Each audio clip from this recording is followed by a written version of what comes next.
A group of lawyers under the aegis of Benue and Zamfara Coalition have petitioned the National Assembly to take over the functions of the Benue and Zamfara State Houses of Assembly. The lawyers, numbering over 1,000, staged a peaceful protest at the National Assembly complex.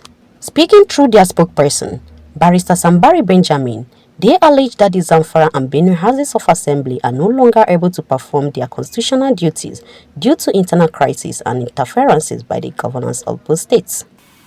Allowing this situation to continue will end in President Tinubu proclaiming state of emergency in both places and suspending the assemblies, by which time the National Assembly will no longer be able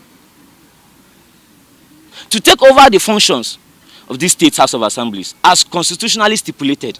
The lawyers further urged the National Assembly to invoke Section 114 of the Constitution, which allowed the Parliament to make laws for peace and good governance of a state when the House of Assembly is unable to perform its functions. This development is threatening the peace of both states, to the extent that the Benue House of Assembly, the Benue State House of Assembly, and the Zamfara State House of Assembly are no longer able to perform their functions because of the prevailing crisis.